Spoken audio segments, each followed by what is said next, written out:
describe the shock we are living through or how the face of the country lies transformed.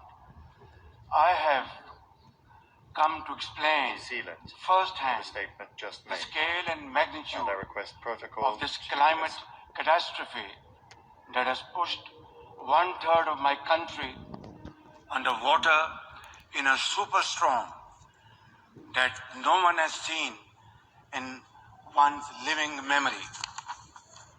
For 40 days and 40 nights, a biblical flood poured down on us, smashing centuries of weather records, challenging everything we knew about disaster and how to manage it.